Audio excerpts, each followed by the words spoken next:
the one you love to hate. Andrew Anderson, spitting truth that just can't wait. Got a podcast, like a punch right to your face. College sports villain, taking it over the place. I bring the facts whether you like it or not.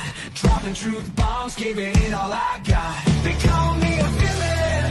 Well, I wear that badge with pride. Nothing but secrets they try to hide. I'm rocking my veins, rebellious to the core. I won't back down, won't take it anymore. The bad guy of the podcast world, that's me. Unleashing the truth, setting it all free.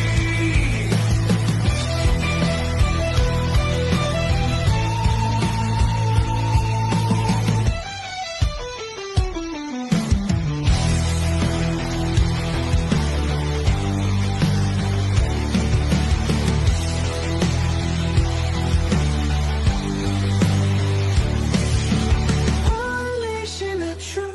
Welcome to Villains, the podcast. Man, we got a great show tonight. We got special guest Jeremy on here. This is going to be really fun.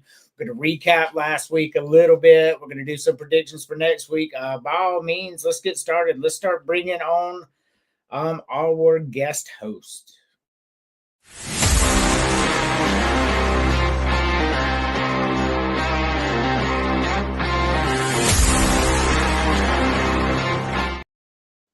Chris, how we doing? I'm doing good. I'm alive. I'm well. I'm tired. I'm working. They put us back on overtime this week, so Good. you know how that's going. It's like, but hey, we won a football game. We had a sellout for a 2-10 FCS team. That never happens at Vanderbilt ever. And we got a chance this weekend to back it up and say, hey, you know, we're still the same team we were last year. Better take us serious. Yep. All right. So let's introduce our next co-host.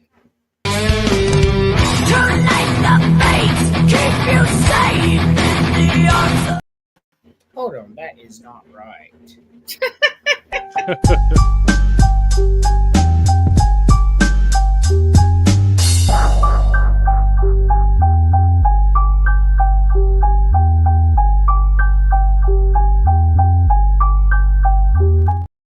So just noted in the video, she's wearing the same hat I'm wearing right now. Emily, how are we doing today? Doing great. I am not at work and I am home relaxing. That is true. All righty. We're creatures of habit.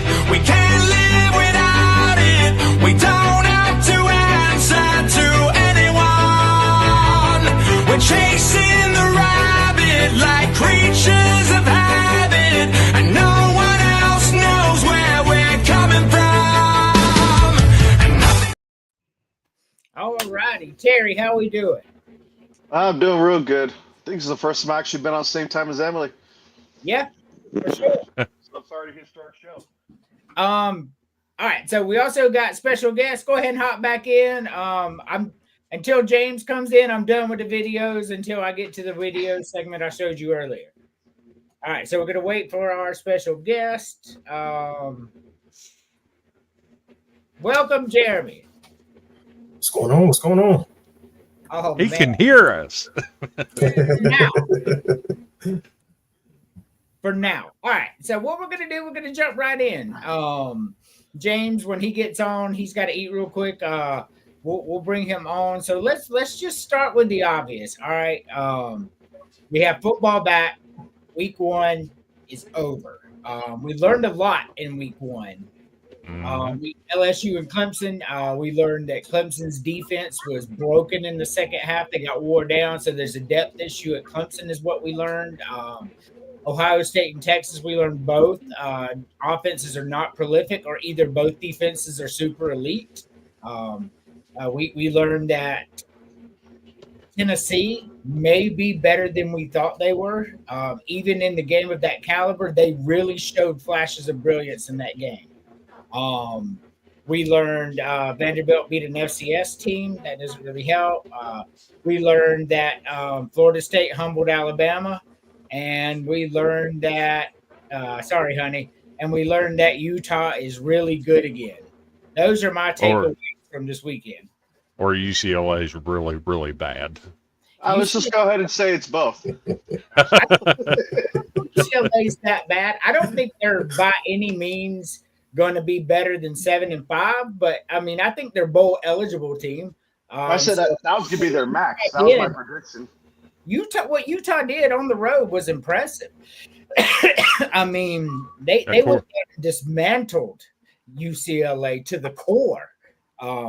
Like the coaching, the offense, the defense. UCLA is not ready for that Big Ten slate. That's the takeaway that I learned. Mm-hmm. So that quarterback, that quarterback at Utah he's really, really nice. Well, I mean, that's why they went ahead and pushed Homie to retire. Look, dude, you can't have 26 years in the league. You might as well go and retire. How long was he in the league? I think he did 7 years before this 7 years. 8 years of eligibility. Yeah. Yeah. And he wasn't even a doctor. No. Nope. But let's roll into our first segment. I love that StreamYard will alert me when James gets here now instead of me having to watch at the bottom. That is a game changer. All right. This is College Sports Villains Top 10 right here. Obviously, 1 through 5. I go straight down the left. 6 through 10 go down the right. Chris, what's right, what's wrong, and what would you change? I would still have Penn State at number 1.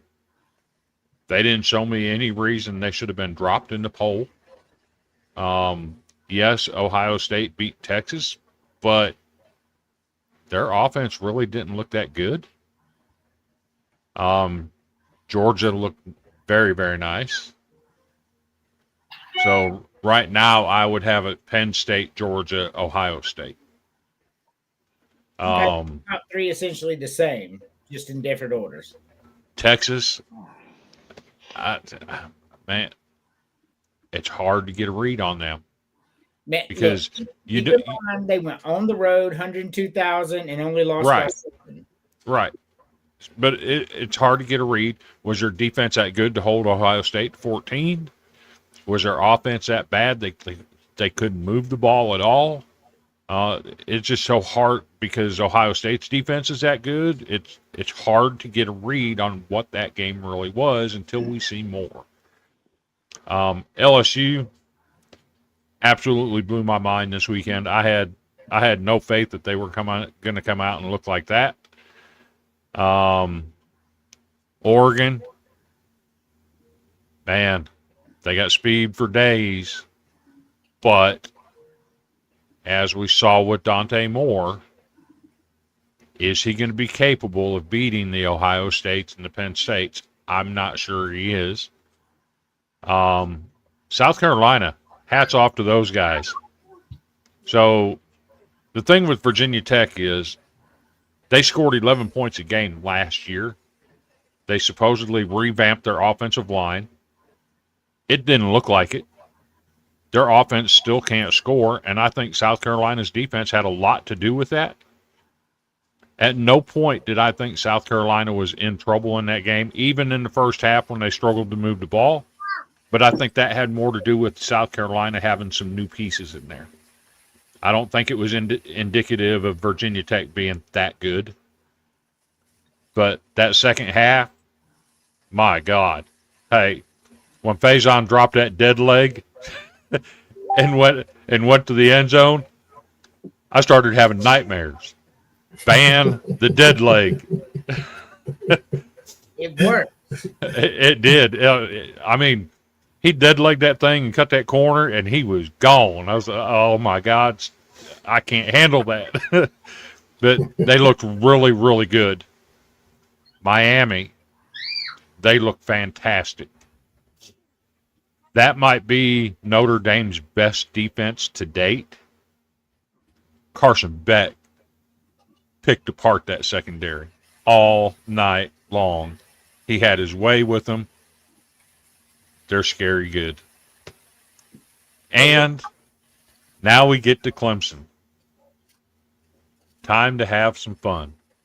Because I said a year ago that Cade Klubnik was not that good, that he was not him. The way he ended the season last year, I bought in and thought this guy's turned a corner. Only for that to show up on Saturday night, Cade Klubnik ain't him. Sorry. I've watched him for 3 years, plus a game this year. I don't see what everybody else sees. It's just not good. Arizona State, I love me some Kenny Dillingham.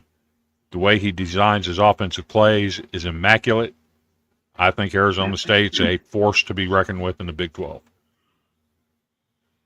All righty. Emily. I had to mute because the boy's acting crazy already. I hear. So yeah, like there were some crazy games. Like Alabama needs to fire the coach. I'm done. I'm just done. Simply put. Like I was watching the game and I was like, damn, I sound like my husband. Yes, sports will get to you once you fall in love. And I was like, I can't watch this anymore. Turned it off, turned it back on. Oh damn, I can't watch this anymore. Look, we're Gamecock and Vanderbilt and UCLA fans. We've all been there. It's okay. I've been there. Been there. Absolutely. More often than not. Absolutely. I went through 0-21. So yeah. We won one game in 2 years. That was so awesome. Man, fuck Brad Scott. I'm dead serious. Fuck that hamburger. I can't stand him. Anyway, Terry, what's wrong and what would you change? Let's see. I'd say it's too early to. Can you guys hear me? Yeah. Mm-hmm. Okay. Still using the earbuds. They haven't fallen out yet. I think it's too early to say if Ohio State is scary good because their offense, I don't think, matched their defense against Texas. To me, I think both offenses they didn't show up in that game. We were hoping it'd be a high-scoring affair. So I would change that. I agree with Penn State. They need to take it one game at a time, not to take stuff for granted. Look far ahead because they have to get over that Buckeye barrier that always seems to get in their way. Yes, I agree with Oregon having amazing team speed, but what's always been Oregon's weakness is when speed meets power. Because once they get hit, it seems like they start to slow down. They fizzle out. Case in point, look at the playoff game against Ohio State. Now, Clemson, I was shocked at that one.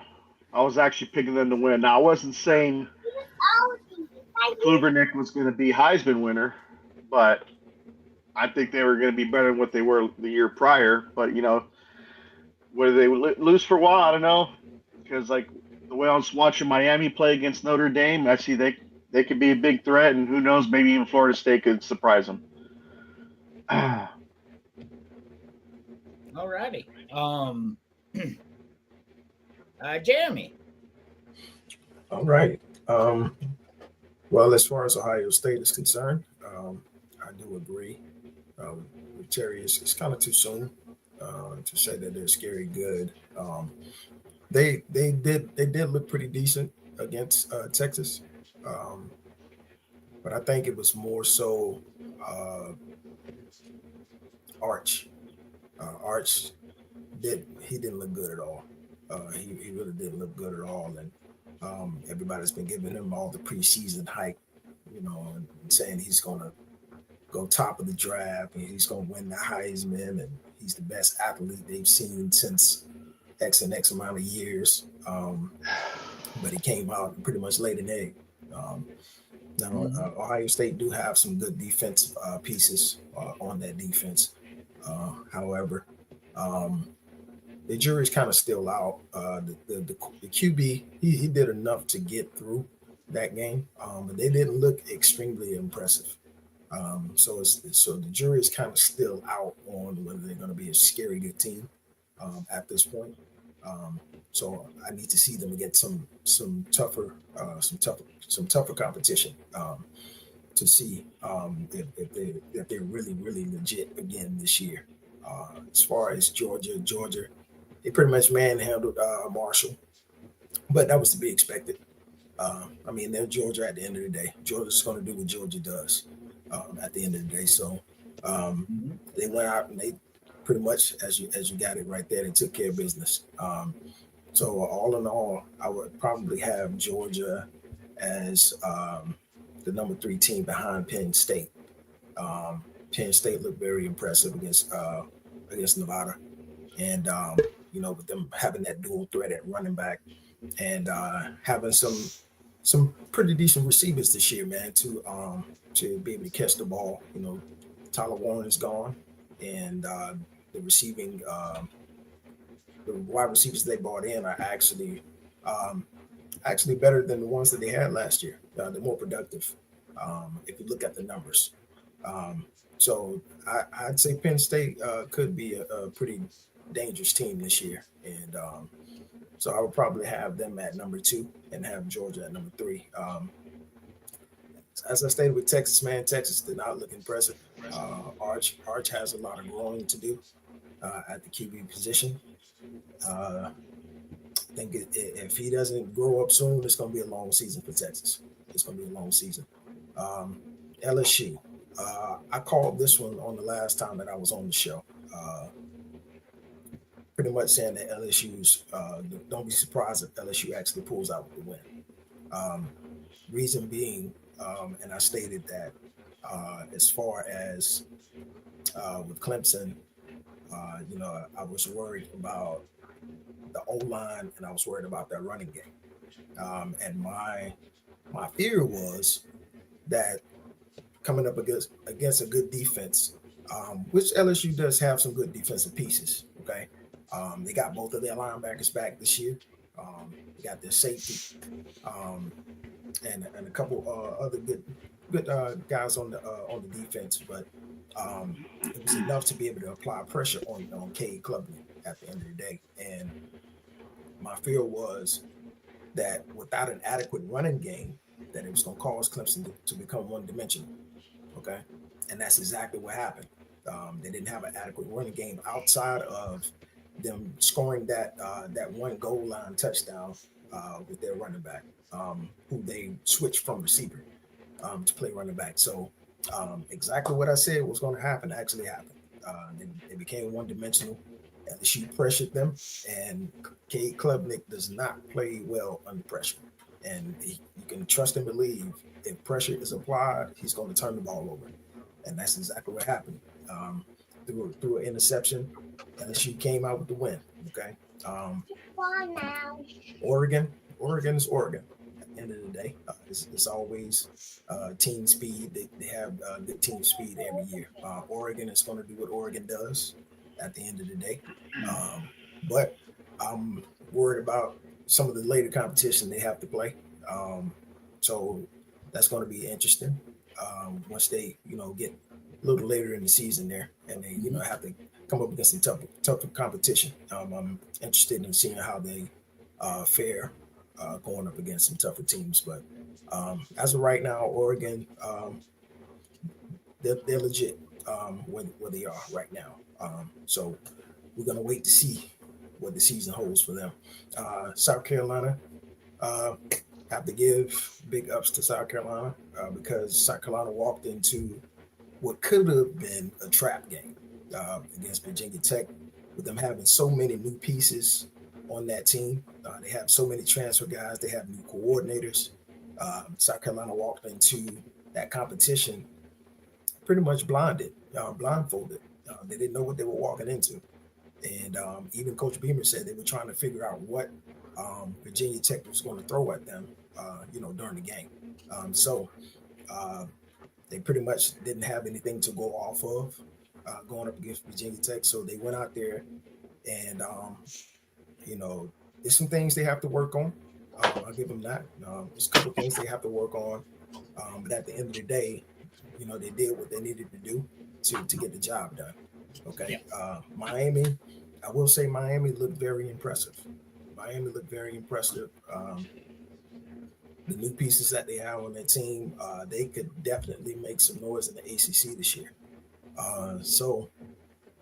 Outside of them, and I know Florida State's not on the board, but outside of them, them in Florida State could really be a threat for the ACC crown this year.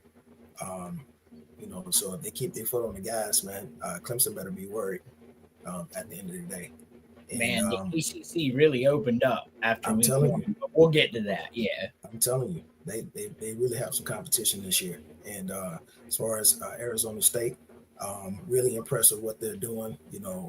Being that their star running back is going to the NFL, but they still have Levitt at quarterback, and he is carrying the team on his back, man. So they're looking pretty good right now. Yeah, for sure. Arizona State, really good. But we got somebody backstage here. So James, just so you can hear me, like we'll have to play your video in a little bit because every time we play a video, it kicks Jeremy off. Everybody welcome James.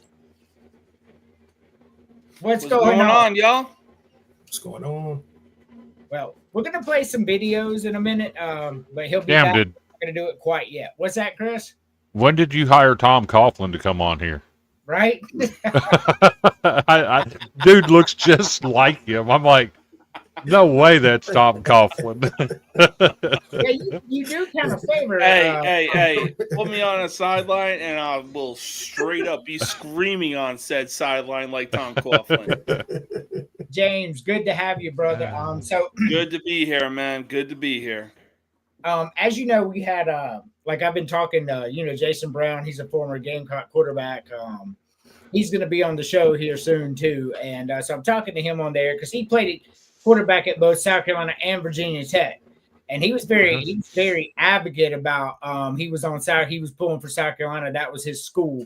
And all these people were trolling him, Virginia Tech fans, man. And after the game, if you don't follow Jason Brown on X, man, that shit was hilarious. He was clowning everybody. He's like, so what were we saying, man? That shit was hilarious, man. I mean, he's funny as shit too, man. He's absolutely. Man, I saw the score and I was like, Virginia Tech, 11 points. That's all you had to offer.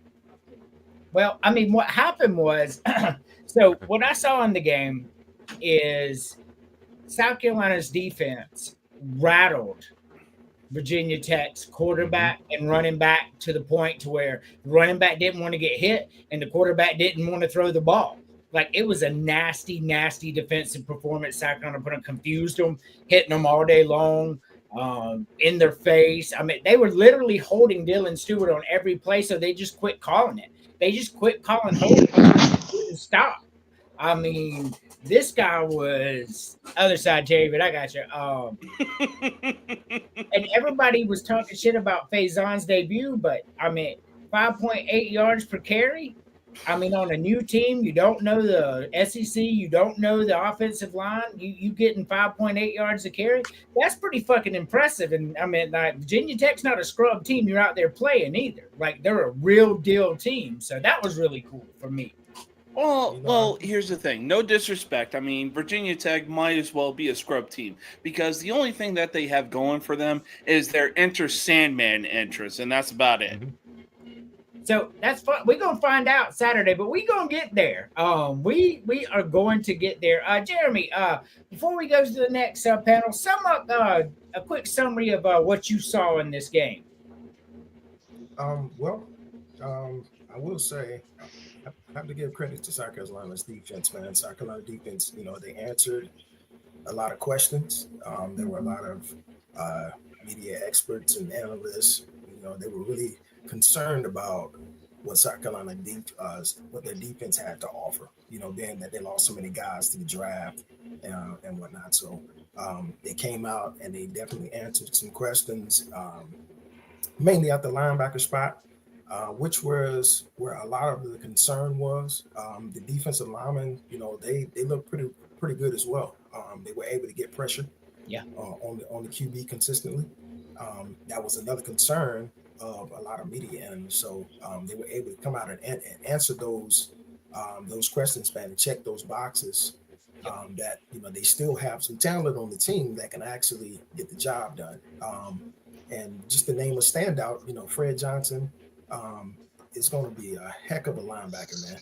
He's going to be a heck of a linebacker. This kid is a freak of nature. Um, the guys that left to go to the NFL was already talking him up and saying that he's the next one up, and that he has next, and saying how good this kid is. And it just goes to show you that this particular game against Virginia Tech, this kid was all over the field. He was all over the field. He was even the one that made the interception as well. Running sideline to sideline, running the running backs down and everything. I mean, this kid, he's a legit gamer.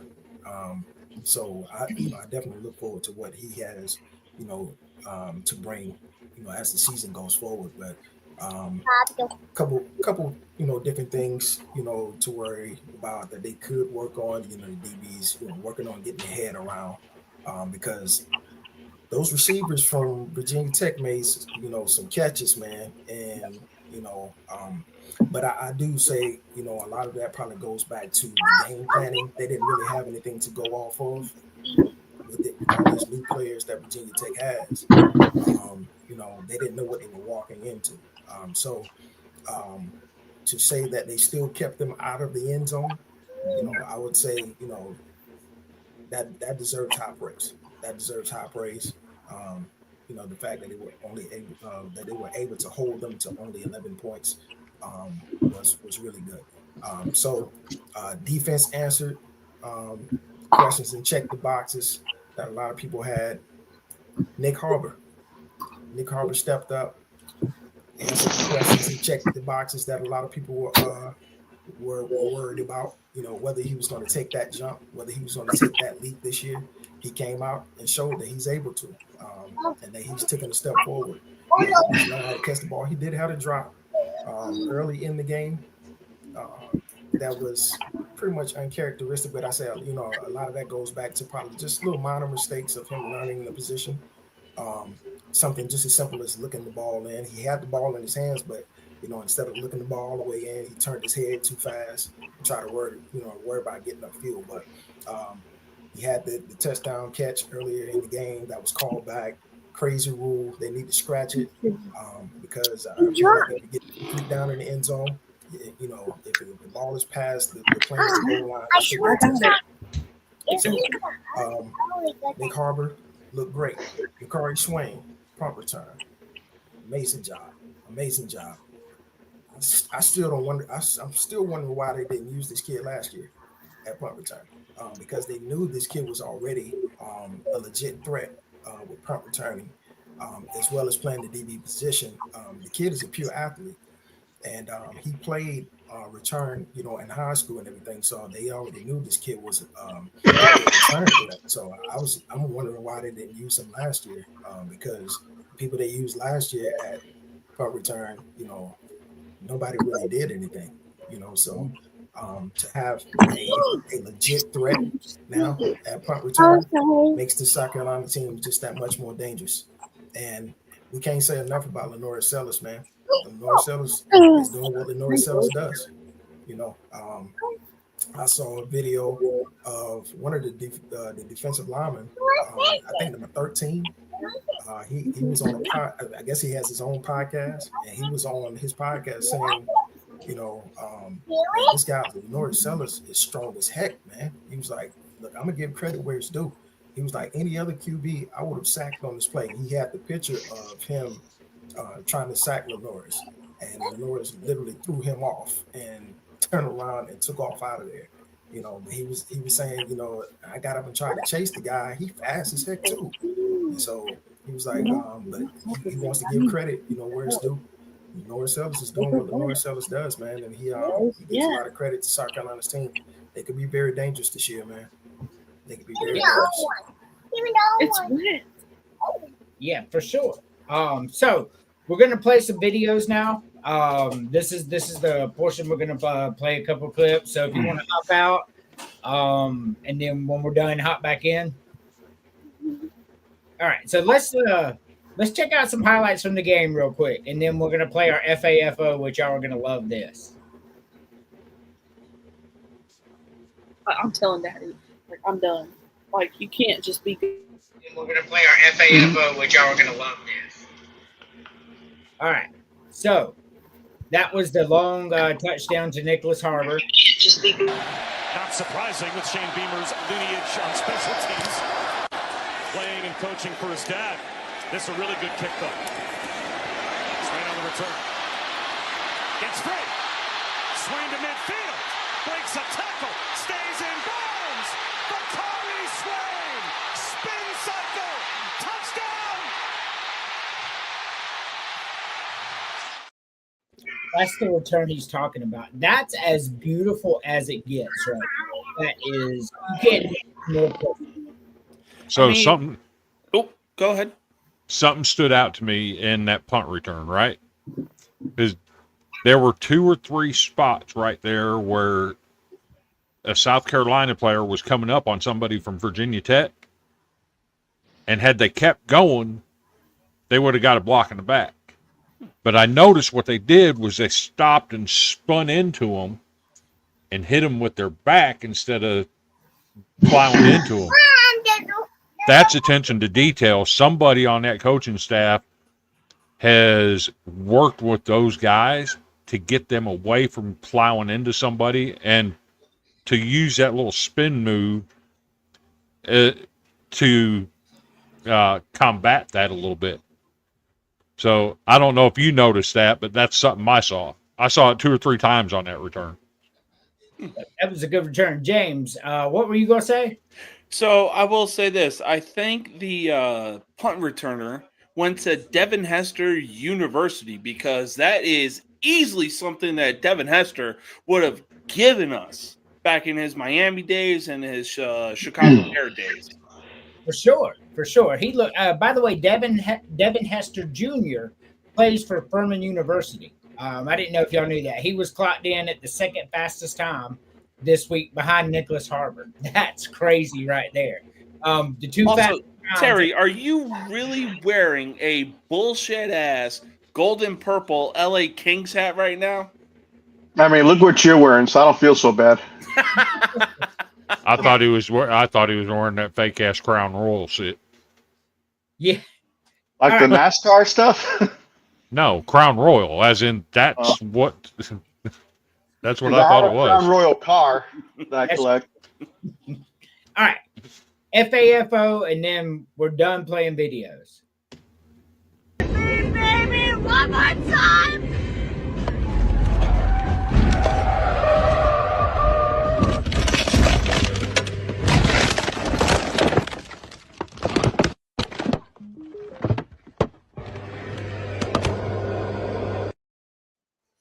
So, just so you know, she was okay. She just grabbed her phone. She just that's what she was worried about.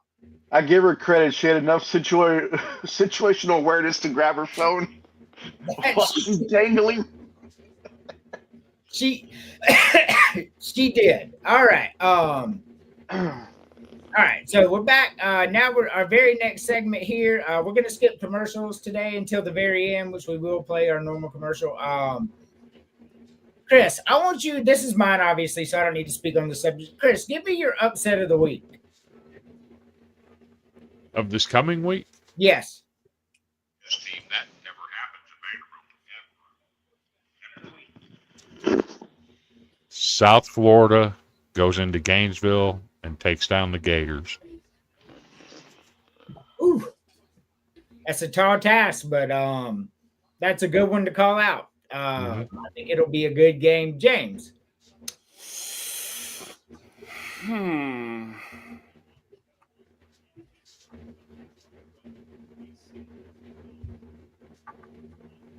That was real.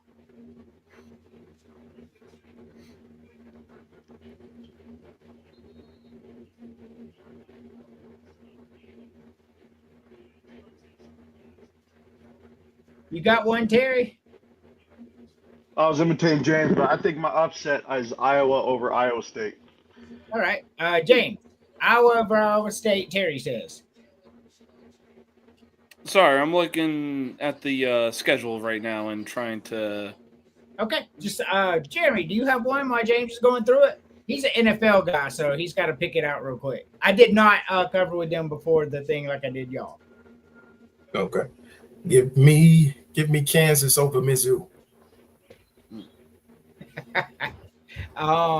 Yeah, that's I'm taking Kansas over Missouri too. It's we posted our picks up earlier in the week. I think on Wednesday yesterday. Me, James, and Chris put out our picks, and I've got Kansas winning that game as well.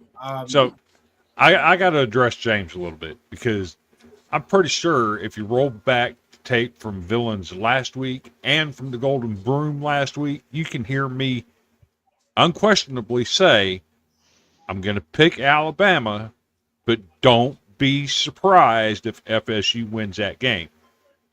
I said it.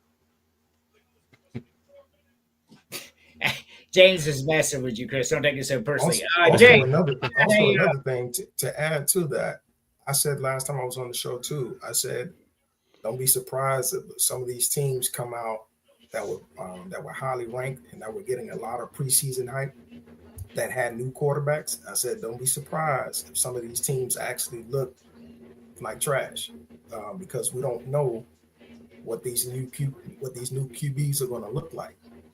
So here it is, week 1 of football. Arch comes out, lays an egg.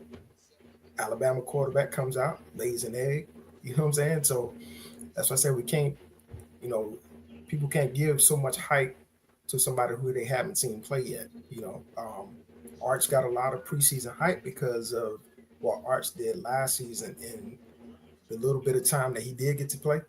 But he played like garbage minutes and stuff against smaller schools and teams that really weren't that good. So that's why I didn't understand where a lot of the preseason hype and stuff was coming from. So that's why I said people had to kind of pump the brakes a little bit, man, on some of these teams that had these new quarterbacks because they didn't know what these quarterbacks were going to look like in week 1. Well, we found out with a couple of them, but week 1 doesn't tell the whole story either. Right. James, have you picked an upset? I have, and I'm going to go with a wild card. I am going way out of conference, way out of the top 25 and everything like that. I am going to go with South Alabama over Tulane. That's bold. I think Tulane wins that game by 3 touchdowns personally, but South Alabama has had good teams in the past that surprised. One year, I think they were predicted to win 3 games and then ended up going 10-2 and winning the conference. That was a few years ago, but I think Tulane's a much better team than South Alabama. At Northwestern thinks so anyway. Jeremy, what's your upset pick of this week? You said mine? Yeah. Mm-hmm. Oh yeah, I said Kansas over Missouri. Oh yeah, that's right. Okay, I'm sorry. James kicked in, and I just that makes me giggle. All right. So I think Iowa State beats Iowa. I disagree on that one. I think Kansas wins. I think Florida wins though. Tulane dismantling Northwestern, man. Northwestern's not a good program, but just for a team out of that conference to come into the Big Ten and just bully a team in that conference like that, that's impressive to me. That's the only thing that scares me about that upset pick South Alabama. I think Tulane's the real deal. So I want to go to this little break from the football before we get into the picks, right? Like we're gonna do one food a week. I promised myself only one, and this is the only one we're gonna do. Chris. I'm gonna go with the eggs, sausage, French toast. All right. That sounds pretty good. James. I mean, the first row alone is hard enough as it is.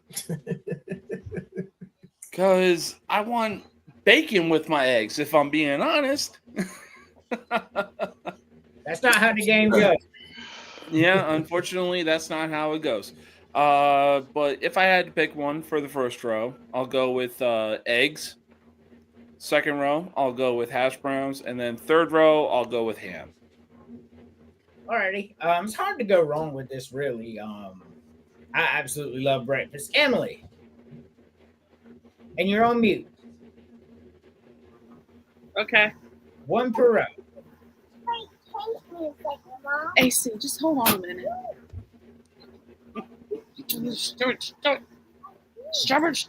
By the way, you have no more Tums. Your boy added water to them. Well, hey, the good news is spooky season is up, and you can cast a spell on him. I wish.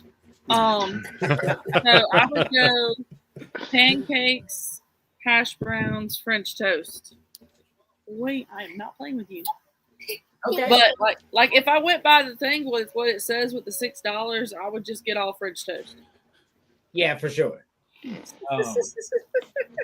James, I don't even know who FSU plays this week. I haven't looked that far out.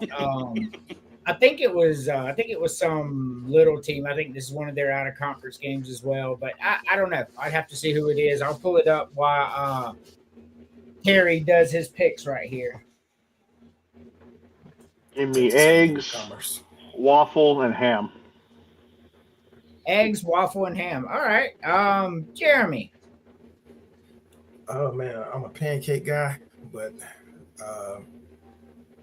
since they got waffle on the second row, I'm gonna have to go with bacon on the first row. Give me the waffle on the second row, and give me the fruit on the bottom row. All righty.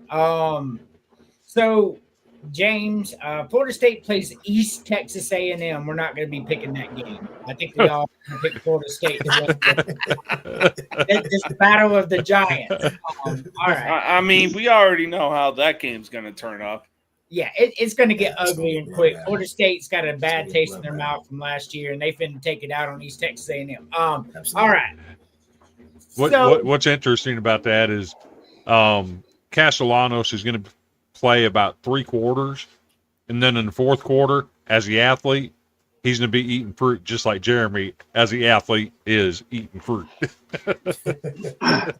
No, zero chance to those 3 quarters. But I'm going to go with pancakes. I love pancakes, man. Like, pancakes is my shit. Sausage, which is sausage links, is like my favorite thing because you mix that with the pancakes and the syrup, and you eat the syrup on the sausage. It's just perfect. On the bottom row, I'm gonna go with a French toast too, because a good French toast is hard to beat when they does right with the little powdered sugar and the strawberry. I love that shit. So on your French toast, do you want it with regular bread or do you want it with Texas toast? It's got to be Texas toast, or it's not. Yes, real sir. Good. It's too small if it's not. Yep. But fair. You know how this game goes.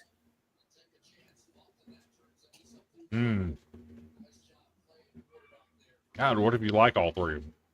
Well, you know how the game goes. You gotta eliminate one. I'll drop the bacon, the hash browns, and the fruit. All right, bacon, hash browns, and the fruit. James. Well, I'll tell you one thing. I'm definitely going to get a lot of crazy talk for this one. I'll drop the pancakes, sausage, and fruit. That's fucking crazy, bro. How do you drop pancakes and sausage? Hey, look, waffles are good. Waffles aren't better than pancakes. I mean, true, but I want to keep the eggs. I want to keep the bacon. I want to keep the hash browns. And look, I will still devour French toast any day of the week. Yeah, for sure. Crazy talk as hell. Emily. You know how this game goes. Getting rid of one? Yes, ma'am. Damn, that's hard.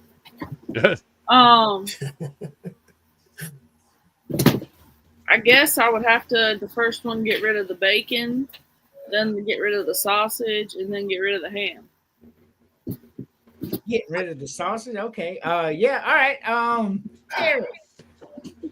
All right. Get rid of it. Oh, you said Jeremy?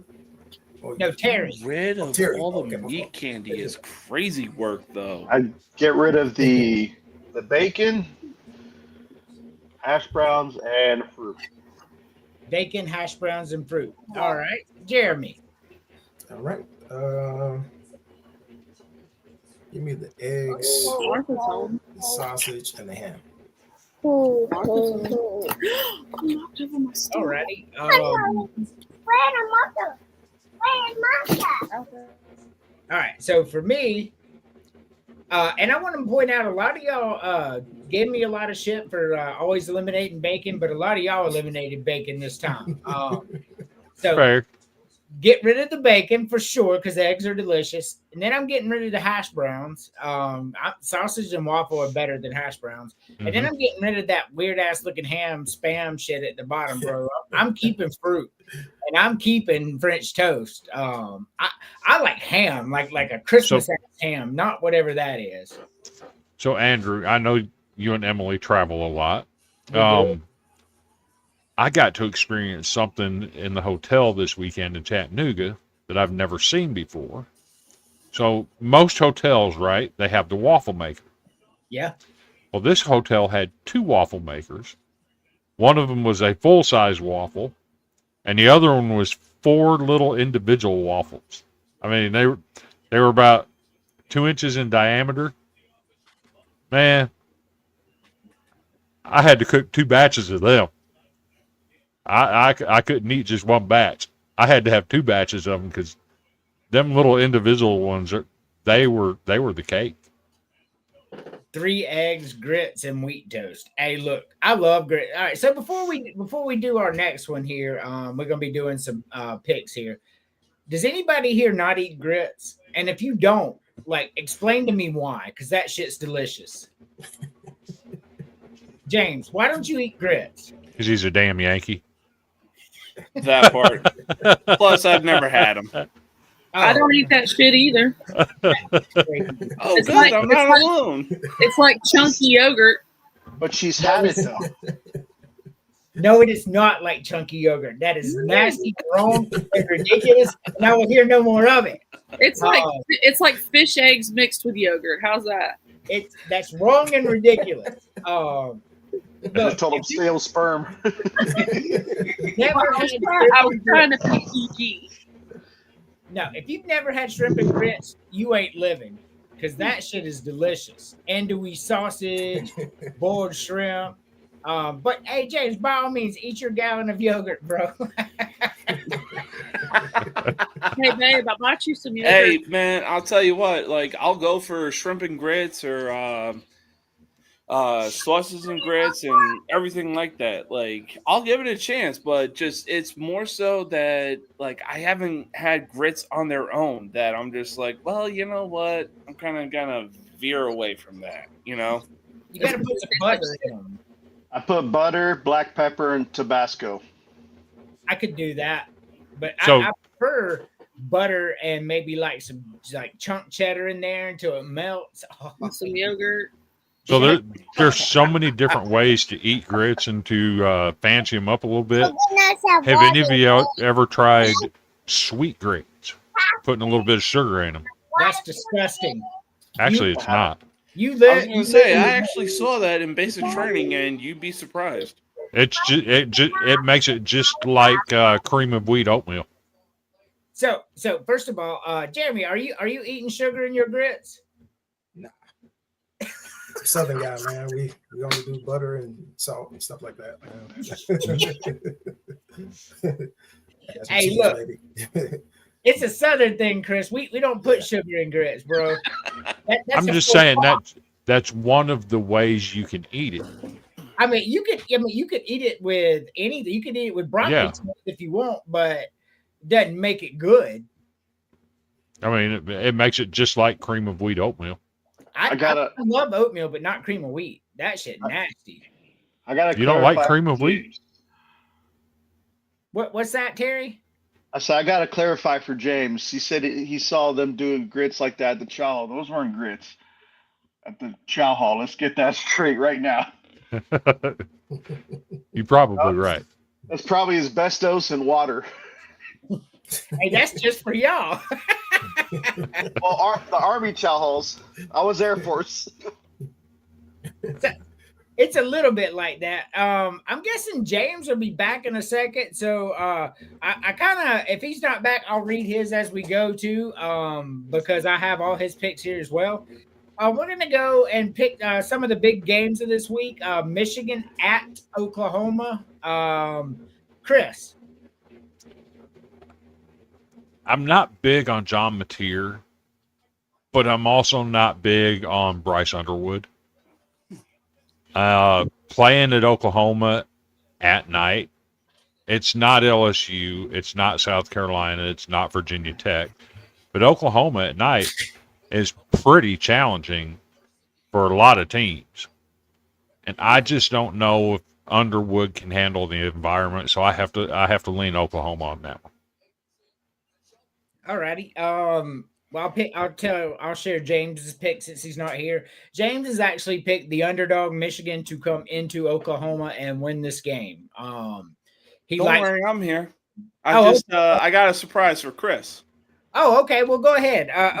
Michigan and Oklahoma. And so the reason I'm going with Michigan is they were actually pretty surprising in their opening debut. I mean, look, we all know that the first week of college football is just an absolute ass kicking. I'm talking like Undertaker versus Mr. Kennedy at Survivor Series ass kicking. So, I mean, Oklahoma, like, they had a good thing going right now. But at the same time, like, I was more impressed with what Michigan said or what Michigan did in their home opener. But I'll tell you one thing, Chris. You want to call me a Yankee? I'm a goddamn Yankee, baby. Oh, damn.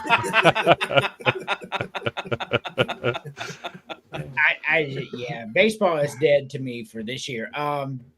Jeremy, who you got? Michigan and Oklahoma. Let's see. I'm not really high on neither one of these programs at the moment. But I'm gonna have to give the edge to Oklahoma simply because of experience with John Mateer.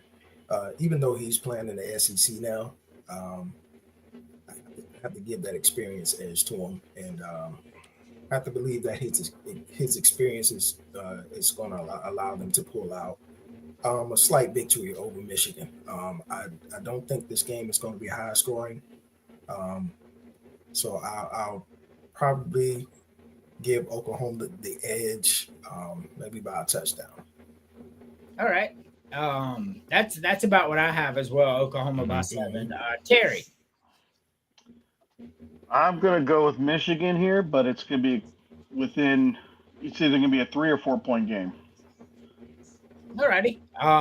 Michigan got a lot to prove, especially since they avoided any rapidly cheated for years and got really no penalty. That's what the NCAA has become, an ineffective nothing. Emily, Oklahoma, Michigan and Oklahoma. I'm going with Oklahoma. All righty. Me too. All right. So Kansas at Missouri. Chris. If I'm not mistaken, Jalen Daniels is still playing for Kansas. That offense with him is very explosive. I don't know what to put in on Missouri's win at Central Arkansas because it's Central Arkansas. You're an SEC team. You should do that to Central Arkansas. But what we saw was Bo Pribula did not win the starting job. That was won by Sam Horn. He's only played one snap in the game and went out with an injury, and he's done for the year. So now your backup quarterback is your number one guy, and your second-string quarterback, who was your third, is Drew Lock's cousin. I don't know what to make of Missouri. I think Kansas is a better football program. I'm going Kansas. All right. James.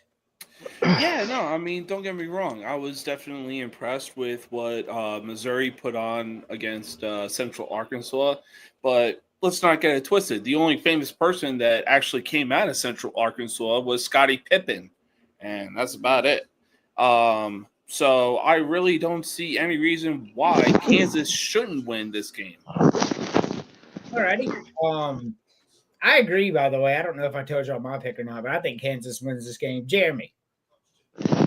Yeah, I absolutely agree with everything that's been said.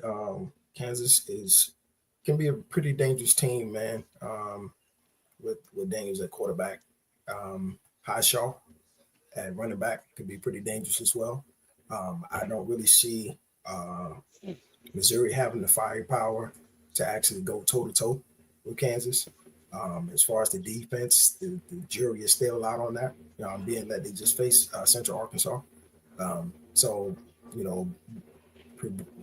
whatever his last name is, Prabula, whatever his name is, he went out and looked like a Heisman candidate against a nobody team. You know what I'm saying? But I think they come back down to earth this week, and Kansas goes in there, gets the W.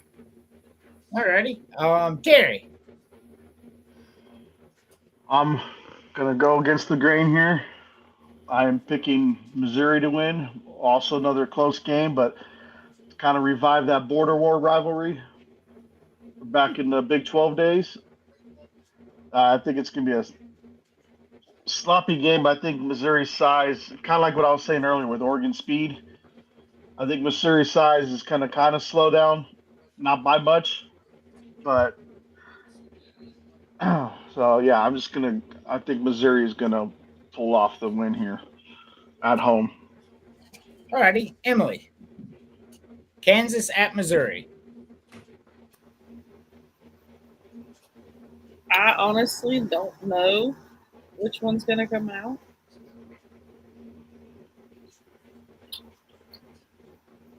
If you were forced to pick, I'd go with whatever you said. I said Kansas. All right. Now that's a ride or die. It is. It is. If any of you are on my Facebook, which I know like all of you are, you know how I feel about it. My wife. Chris, we will get to that subject in a few. I'm getting a couple other things to go here.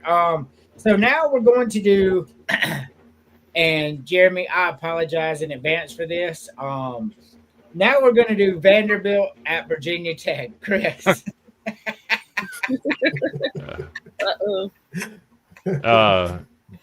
To be honest, Virginia Tech didn't show me that they're anything different than they were last year. Kyron Drones will throw that little they like to throw to the sidelines a lot, about a 6 to 8 yard pass. If your DBs are on the ball and can tackle, you're going to be okay. They showed me they can't score again, which is what their problem was last year.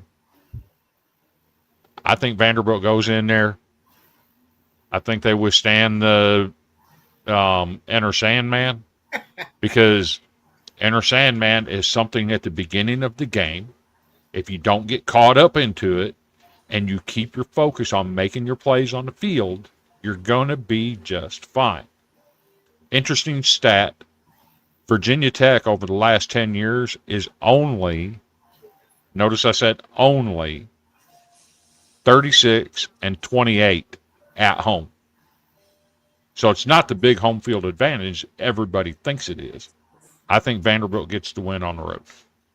Hey, I would just like to note Vanderbilt's record in that same stretch is probably 26 and 38. No, I'm just fucking with you, Chris. James, Vanderbilt at Virginia Tech. No, I mean, I completely agree. The only thing that Virginia Tech really has going for them is Enter Sandman, and that's just really about it. Virginia Tech really didn't show me anything when they played South Carolina, only putting up 11 points. 11 points, guys? That's all you could conjure up? So, I mean, yeah, I'm going to have to go with Vanderbilt on this one. All right, Jeremy. All right. I think this game actually might be closer than many think. Honestly, I'm going to be paying attention to the trenches in this game to see whose defensive line could affect the quarterback more. It's going to be a lot of running around in this game, from the QB spot. So it's going to be very important, looking at the trenches in this game to see who gets the most pressure on the quarterback to affect the quarterback to cause some turnovers at the end of the day. Virginia Tech, they showed flashes against South Carolina. They showed that they do have some upside as far as, at the receiver position. Those receivers were making some they were making heck of a catch, along those sidelines and stuff like that. And then, they like to throw the crossing route across the field as well. So, looking at this this game, I think it'll be a lot closer than people think, and I'll probably give the edge to Vandy by maybe like 3 points. All right, Vandy by 3. Terry. It's in Virginia, right? Yeah, it's in I'm gonna pick Vandy in this one, and I can't believe I'm saying that. I know Chris is gonna go to bed smiling tonight. Because here's one reason. Because it, like you said, all they have is Enter Sandman. Now, if it was an 11 a.m. game at Wake Forest with the blackout, it'd be another story. No. If it was a night game against Wake Forest or Purdue, and they were doing the blackout, then yeah. All right. So Emily, everybody so far has picked Vanderbilt to beat Virginia Tech. What you got? So I'm kind of leaning where Jeremy was. I think that it's going to be a 3-point difference, but I don't know which one's going to win. All righty. So pretty much we have across the board that Vanderbilt's going to win this game. But not so fast, my friend. I specifically did not give my pick on purpose here. So I'm going to bring up what I saw Virginia Tech do to South Carolina and Lenore Sellers that South Carolina did to Vanderbilt last year. That defensive line is legit. I'm telling you right now, but they were pushing our boys around, and our boys are hamburger motherfuckers, and they were just shoving them. Like, I was watching that game, and I'm like, I cannot believe these motherfuckers are pushing us around like this. Like, just shoving us around. Their defensive line was eating our offensive line alive. Lenore Sellers was out there running for his life. That's why we only scored a little bit in the first half. I mean, we were confused. Like, they were in the backfield so fast, we couldn't move the ball. The second half, the depth started kicking in, and then we pulled away the talent gap at the end. But that defense is legit. That at least that defensive line is legit. Like they are disruptive and big, and I think they're going to be disruptive to Vanderbilt. And I know everybody's high on Vanderbilt. Chris, you're excited. You should be. You won a ton of games last year, but this is still Vanderbilt. I have to remind myself, and that's not a knock on you, Chris. I've seen this too many times from Vanderbilt over the past 20, 25 years. This is the team that's going to be good. Vanderbilt is finally here, 4-8. Like I've seen it several times. During remember back in 2013, 24, oh my God, Vanderbilt's on a run. They won 3. I don't know. Until Vanderbilt shows me they're not Vanderbilt, I'm not picking them to win games like this because this is a big time game. Blacksburg's not an easy place to go. Like it's just not. It's loud, it's raucous, and Vanderbilt's probably not going to be taking a lot of fans because that's a long way from Nashville, right? So I don't know, man. This is where I agree with Emily and Jeremy. I say give me Virginia Tech by 3. They struggle kick a late because their field goal kicker's money too. That motherfucker kicked a 52-yard field goal, like 56. And they said they would have went through at 64. I mean, that shit was crazy. That dude is good. He booted it. Booming it. But I'm the only one that picked Virginia Tech. So, Chris, honestly, I wouldn't be surprised if they pulled it out. Right, Chris. But that tells you where your program was to what people think about it now. Though that's a big step because last year we all said Vanderbilt's losing. This year, everybody but me picked Vanderbilt to win this game on the road. I mean, that says a lot about what your program has become. So, kudos to that. That really matters. People are talking about Vanderbilt. When's the last time we heard that? Right. A long time ago. Right. Well, 12 years ago, 2013, right? Yeah. I mean, that's a long time to go without anybody mentioning your program. And Derek Mason, God bless him, man. He's getting beat by FCS schools by fucking 5 at Middle Tennessee State. He just bro. He just ain't. Like, I love you, bro, but this ain't for you. It just ain't for you. Here's the thing. The guy's freaking... And meeting him and talking to him face to face, you know, I know him. He's one of the most football intelligent people I've ever met. I mean, this guy's football IQ surpasses anybody I've ever talked to. And so did But why? I can't figure out why he can't get it to work on the field. It's called something's missing. Syndrome. Yeah, something's missing there because that man's just stealing money right now. I mean, I'll tell you what's missing. It's because he came up short in the Super Bowl against the St. Louis Rams. They're wrong, Derek Mason. Oh, okay. This Derek Mason won the Super Bowl with the Chicago Bears. Yeah, we're talking. Yeah, but it's what I affectionately, because you know, when I go back, as much as I hate Will Muschamp, he's blocked me on Twitter. Like it's that bad. He was the right hire at the time. Spurrier left it in shambles, and they need somebody to stabilize the program. The problem is Will Muschamp recruits well. Will Muschamp coaches well. Will Muschamp does all these things well, but he loses. And sometimes that's just what it happens. It's the Will Muschamp, you know, and Derek Mason fell directly into it. He's just saying he's got every tool to be successful. He just can't be. Yep. But with you know what? I'll tell you what.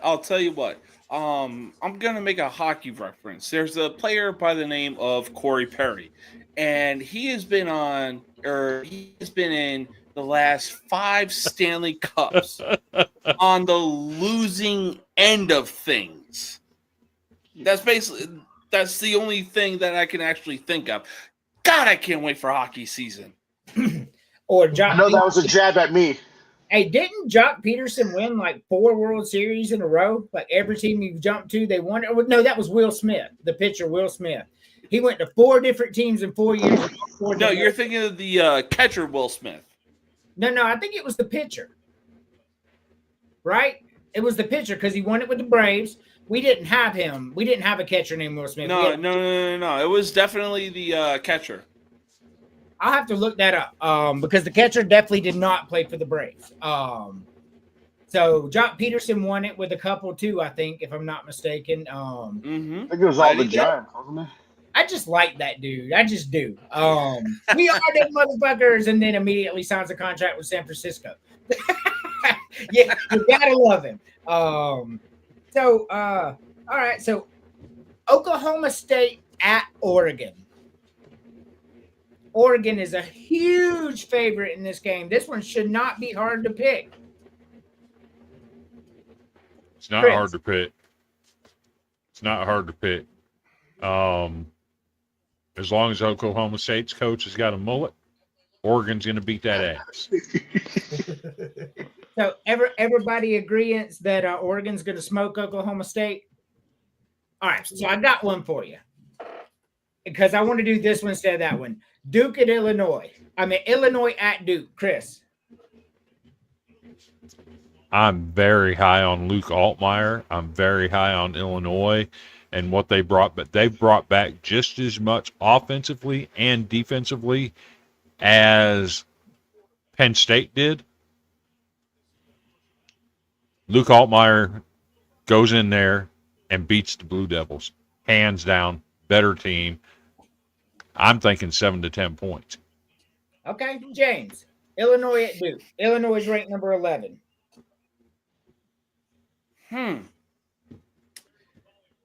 It's actually a good point when you put it like that. I mean, like I was going for another upset of Duke over Illinois, but man, yes, Vanderbilt plays at South Carolina this year. But go ahead. But man, I mean, if Illinois is just that good, like they're in the top 25 rankings, yeah, I'll take Illinois any day of the week. Yep, they're number 11. Jeremy. I take Illinois, man. Give me Illinois by a touchdown. All right, Illinois by a touchdown. Terry. Before I continue, since this is the first time I met Jeremy, who's his college team? South Carolina. South Carolina. Okay. I don't know. It's the first time I met him. Okay. I'm taking Illinois, but I'm gonna take him like a total domination. I'm expecting to see a blowout. So Illinois by a bunch. Wouldn't be surprised at that. And they'll dominate both sides of the ball. Okay. Since it's not college basketball. The only time that Terry has actually gone for Illinois. All right, Emily. First time I had Illinois. to pick for him. Illinois is ranked number 11, and they play unranked Duke at Duke. Who wins this game? Blackhawks over the Kings, baby. Jeez, shut up.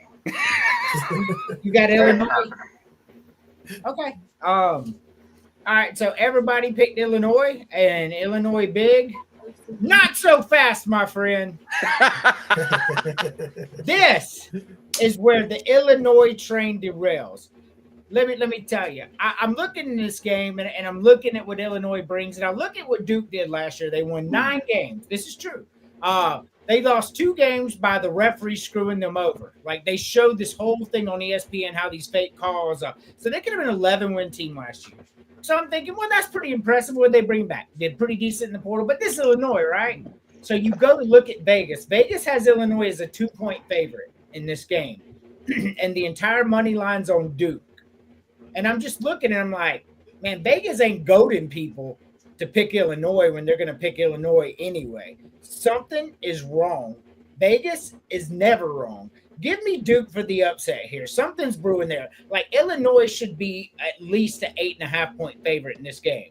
It's crazy that they're not. It's like, I would pick Illinois to win this game all day long, but something ain't right. So give me Duke. And for our last game, our last pick, and this one in particular for some fans that Chris and I know, Iowa at Iowa State. Chris. This ain't hard. Iowa State wins this. What Iowa State has done to date this year against the run, Kansas State is a good run ball club. They were able to shut that down. They didn't face a running threat last week, so no problem there. And the way they handled their offense, you got the threat in Rocco Brett and the receivers, but they just sit there and pound the rock at you. They ran it 43 times their first game. They ran it over 40 times last week. They just pound the ball and pound the ball and pound the ball. They also stopped the run. If you watched Iowa's game Saturday, they couldn't throw the ball at all. At all. I think they threw 9 passes, completed 9 passes. Yep. And it was like for 83 yards or something like that. It was absolutely horrible of them trying to throw the ball against Albany. And they couldn't throw the ball. Iowa State wins this game. I think it's going to be around 24-10. Bye, Emily. I'm going to go clean up the slushy mess he just poured behind my laptop. I got you. I love you. Love you. Guys. Be sure not to turn anybody into a newt. That's right. I'll try. All righty. James. Yeah, I mean, look, the fact that Iowa put up 35 points against Albany, of all teams. I mean, look, for most teams when it comes to week 1, we obviously get primetime games. But for other teams, this should essentially be a goddamn blowout, where there should be a goddamn mercy rule, for college football. So, honestly, I gotta say, I really think that Iowa State wins this one. Iowa, just make sure you have the mercy flag on standby. That's all I gotta say. All right, so you got Iowa State winning big. Jeremy. Well, with Iowa, man, it seems to be a common theme as far as throwing the ball. They've had issues a few seasons throwing the ball, like they should. So it seems like this year is just another season of them struggling to throw the ball, and for them to actually not look so good against an Albany team. That says a lot. That says a lot. And so, looking at the other end of the spectrum, man, Iowa State is looking good this year. They look pretty good, pretty darn good against Kansas State, and then turned around and did what they did last week. So I think Iowa State takes this game easy, man. All right. So all three of you have Iowa State in a blowout. Terry. Well, I've always said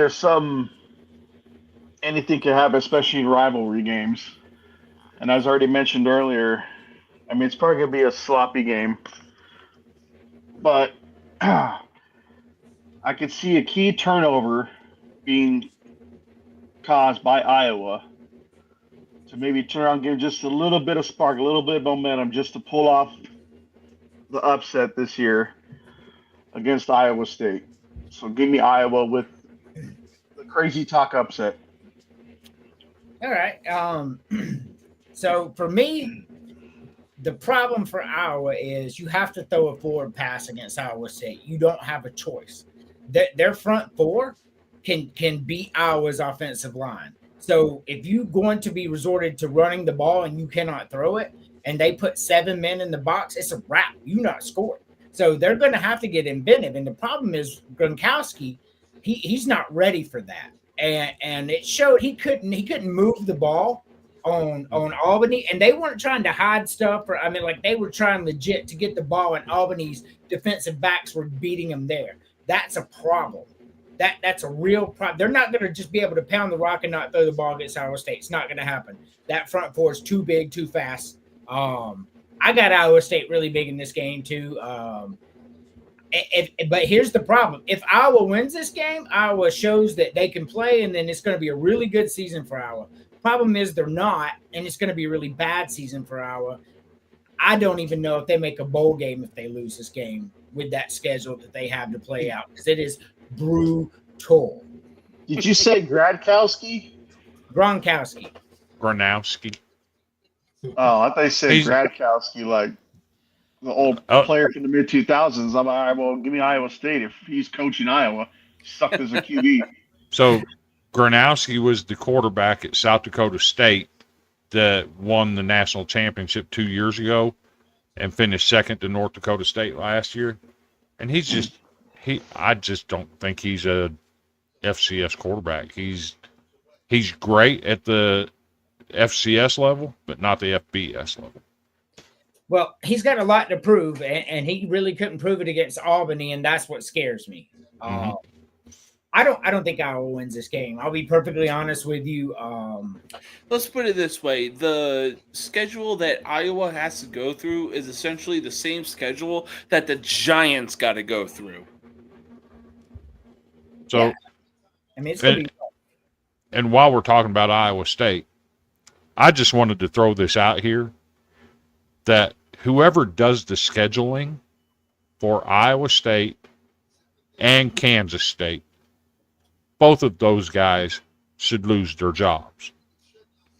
Because what happens is when the NFL plays a game overseas, like Ireland, England, Europe, whatever, the NFL team gets the next week off. Both of these schools played games a week after playing overseas. That shouldn't happen. If it don't happen in the NFL, it shouldn't happen in college football. Those two guys should lose their jobs.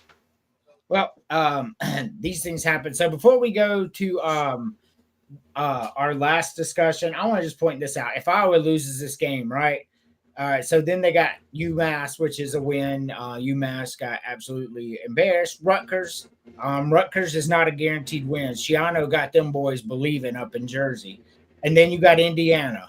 We saw how good they've been. Wisconsin, a very good team. Then you got Penn State.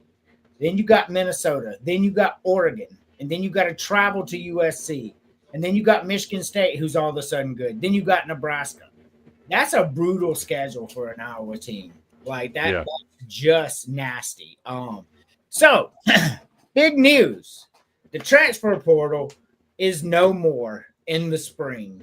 You get, I believe it is 10 days in the winter And that is it. That is the entire portal. No more jumping here, no more jumping there, no more in March after the spring games. All that's over. So literally, we saw a bunch of schools not have spring games last year because there was going to be one more portal, and these other coaches were using it for visuals to see if they can get them to jump in the portal one more time before the season started.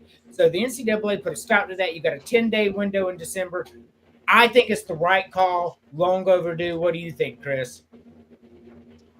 So I'm actually pleased with the oversight committee that voted to do this.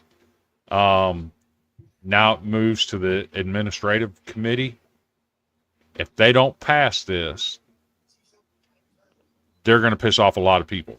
Fans, coaches want this. If they don't pass this, they're making a mistake. I think it's good to rein back in what's gotten out of hand over the last 3 or 4 years. And I think it also is going to help control the NIL stuff too. Yeah, for sure. Because you only pay one time. You got a 10-day window to get your money. Yep. James, what do you think about it? No, I completely agree. I mean, like, we've seen so many players, like, the off season deciding, like, what team they should sign to and for whatever kind of money. But at the same time, it's also like there should really be a time limit on the teams that they think about signing to. Mm-hmm. A classic case. We just had a guy this week signed with a school. Yep. Enrolled at the school and will be playing on the field for that school this week, who happens to be in his 6th school in his 6th year, Mr. TJ Finley. Yep. And that's what's wrong with college football. Nobody wants that. Yep.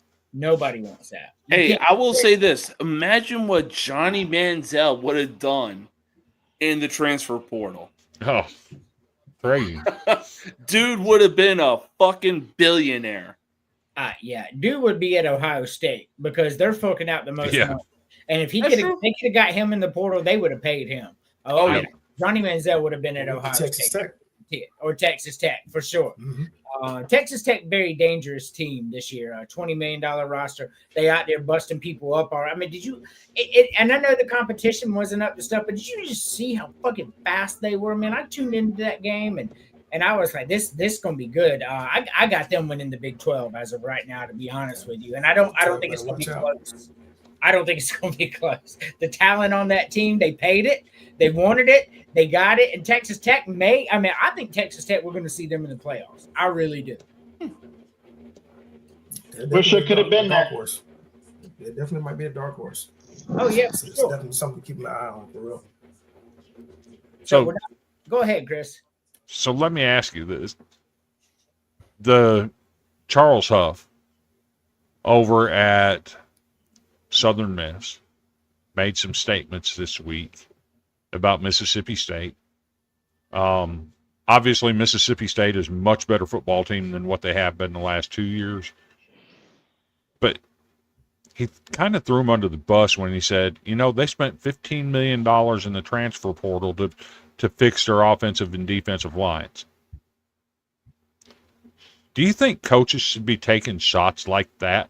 Because if he had the money in the NIL, he'd do the same thing, right?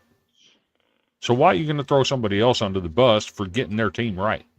No, I'm definitely all about I'm all about coaches calling that out because I'm all about coaches calling it out because, like, hey, you spend all this money and guess what? We still whooped your ass. Like, because that's their way of saying I'm a better coach than you are. I don't have the talent you have. I don't have the payroll you have, but yet I still came in here and beat your ass. But they didn't win the game, though. But my point is, you never know, right? I love a good dog. I mean, you got too far like Lane Kiffin where you're just a scumbag, but you got the old days like Steve Spurrier and the Pirate just out there taking a few quick jabs or whatever. Man, I love that shit. I love that shit talk right there. I love playing Georgia because first 2 games of the year, because you can guarantee 3 or 4 of their key people are going to be suspended. Like Steve Spurrier, like that shit is hilarious, bro.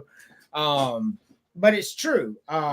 So Mississippi State is a 7-point underdog at home this week to Arizona State. I don't think Mississippi State's as good as you state them to be. I think they're going to lose by more than 7 points to Arizona Yeah. State at home. And I'm not saying they're great or anything like that. I'm just saying they're very much improved from what they have been. That's not hard to do, but I don't think they go to a bowl. I don't think they're bowl eligible this year. They got a pretty rough schedule. Cool. That was fun. We had a good recap. We did some predictions. We did some food. We did some FAFO, which was absolutely hilarious. I can't wait. This week I am off Saturday, so I will be watching South Carolina State. I can't wait to watch it. Lenore Sellers isn't going to play past the first quarter, probably. So we get to see Air Nolan in, which is going to be really fun for me. Transfer from Ohio State, 5-star, see what he can do in a scenario like that. Yeah, definitely want to see some Cutter. He's from Westside High School. It's my daughter goes to Westside High School, and she has for the last couple of years. So I actually know the kid. I mean, I know of the kid. They won a state title here. I can't wait to see them both. But we aren't going to play any videos, obviously. Yeah, I love it. Thank you for he made me eyeball stew. Hey, spooky season is right around the corner. Hey, look, we decorated for Halloween yesterday. We got all our stuff out of the attic. We decorated the house. We decorated outside the house.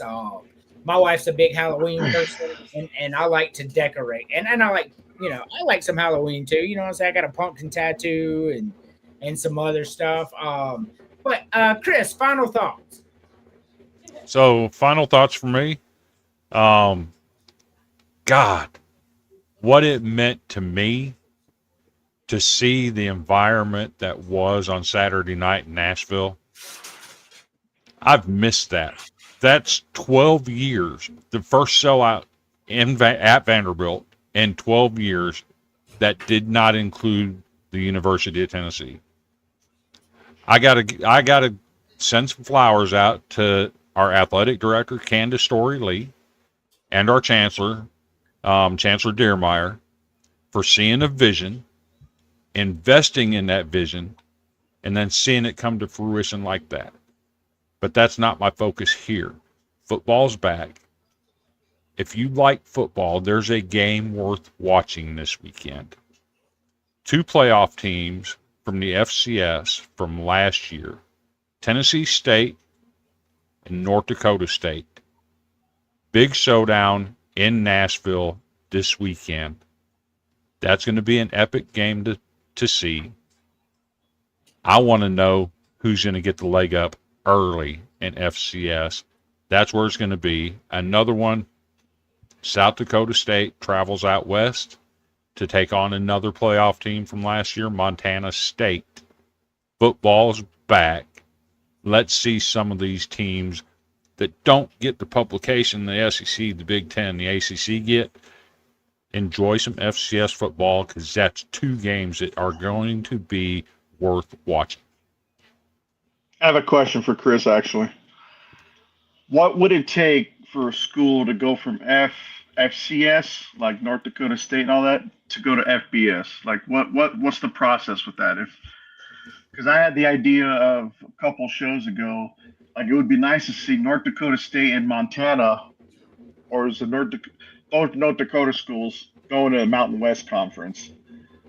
They just apply. You apply. You better have some boosters. You got to have your program on solid footing. And you can't be a program that loses all the time. If you lose all the time at FCS, you don't want to make that jump to FBS. Because then it's going to get worse.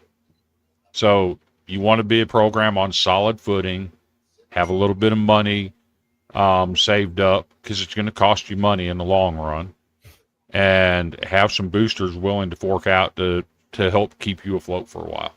Well, good thing North Dakota has oil. Hey, look, I love the Tennessee State story, but let's not kid ourselves here. North Dakota State's going to win this game pretty handily. They have FBS talent level up there, because it's just like Boise State. like all the great players in Idaho want to play for a local team, so they go to Boise State. It's the same way in North Dakota. All of them want to go to elite program within their state, so they go to North Dakota State. Hell, we have 3 North Dakota State quarterbacks in the NFL right now. Like that, I mean, think about that. That's an FCS school producing NFL quarterbacks. That tells you they're keeping all the home talent. So I know we got Carson Wentz, but who are the other 2? Trey Lance. Trey Lance. Oh, okay. Yeah. So I mean that's impressive to me. James, final thoughts. Yeah, so final thoughts. I mean, look, football is back in the best way possible. And I mean, last weekend we saw arguably one of the greatest upset weekends in baseball that you could obviously see. Having said that, I mean, look, I cannot wait until Sunday football rolls around. On top of that, I will not be available for tomorrow's show. This week has been the birthday week of the wife. And on top of that, we're going to her best friend's place, and we're going to be doing some celebrating. We're going to be doing some bonfire. We're going to just have a good time.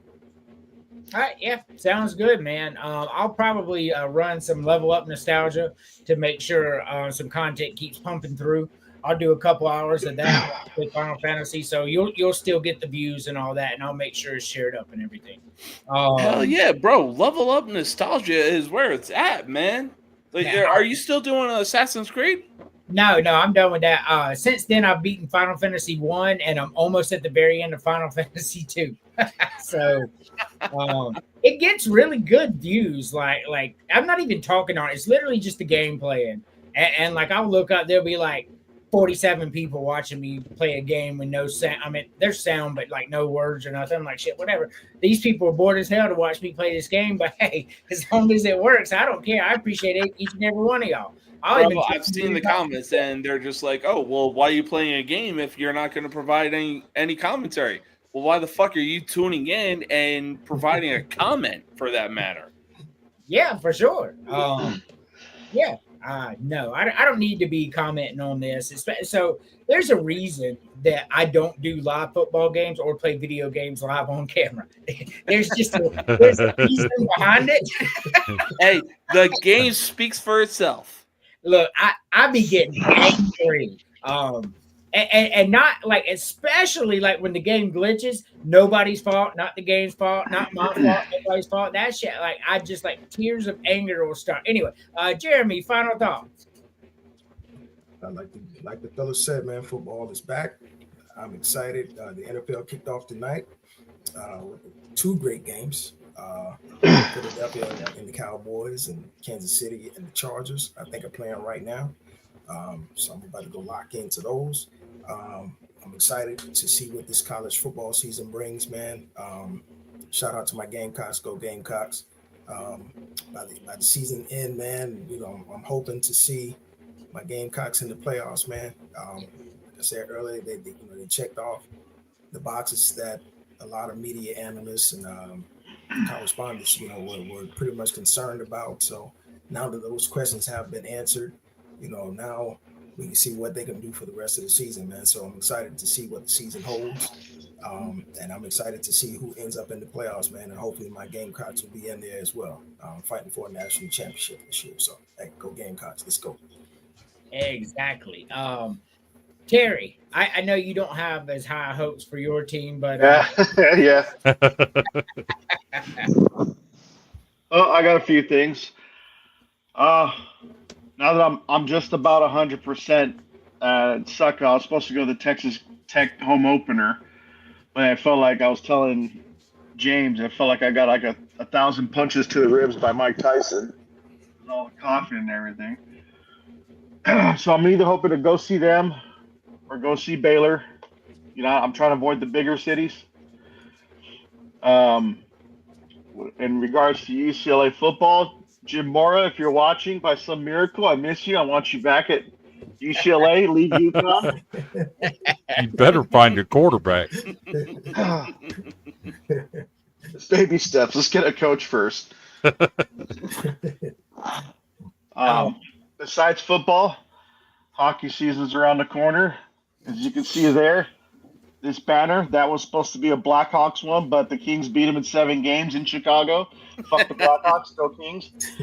Hey, I'm gonna do it. Okay. You had your time. I'm gonna do the Patrick Kane celebration, baby. But yeah, hope everyone's in good spirits. And as I said, football, hockey can't get much better. So Terry. Yes. We know your quarterback was not very good on Saturday. Yeah. So along with the rest of the team. So there's a wide receiver in the SEC that I have a feeling is going to end up in the transfer portal at the end of the year because, let's face it, his fan base is done with him. Would you take a wide receiver carrying a baby doll walking next to your quarterback? Like an actual baby doll? He's talking about Ryan Williams. Talk about who? Ryan Williams for Alabama. Ryan Williams. Yeah, he has a baby doll he carries for emotional support before the games to deal with anxiety. This is good. Yeah, but unfortunately, it looks like Annabelle. Was the doll going to make noise? No, I don't think so, bro. We didn't it was just a picture. It wasn't a video. Absolutely not, but it wouldn't be surprised me if they picked him up, though. Just to tend to that. Shit, look, we can talk all the shit about Ryan Williams if we want, but if he hits the portal, he's getting fucking paid. I promise you Absolutely. he is. Absolutely, he will. he would get paid.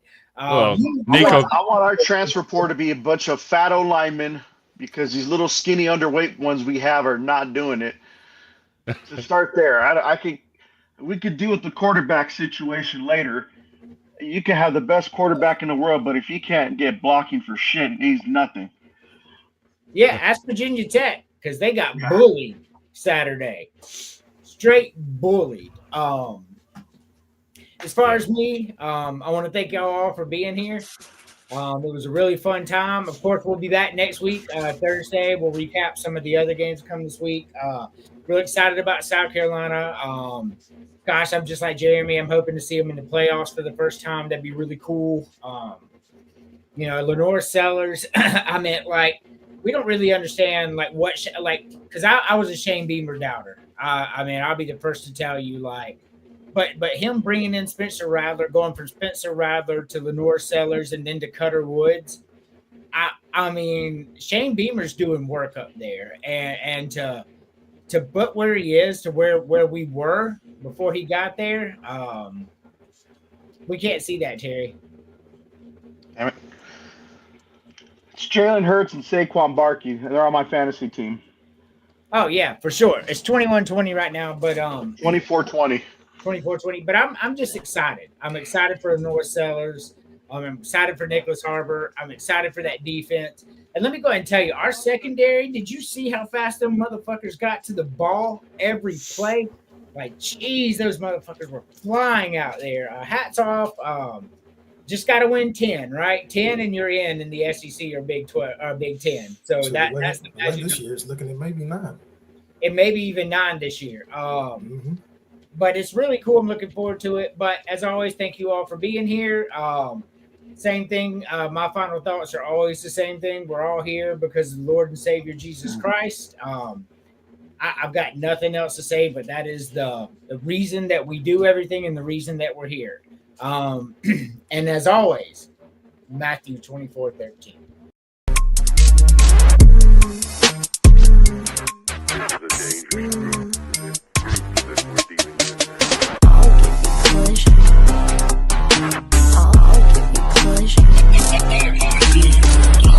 This beat is dope.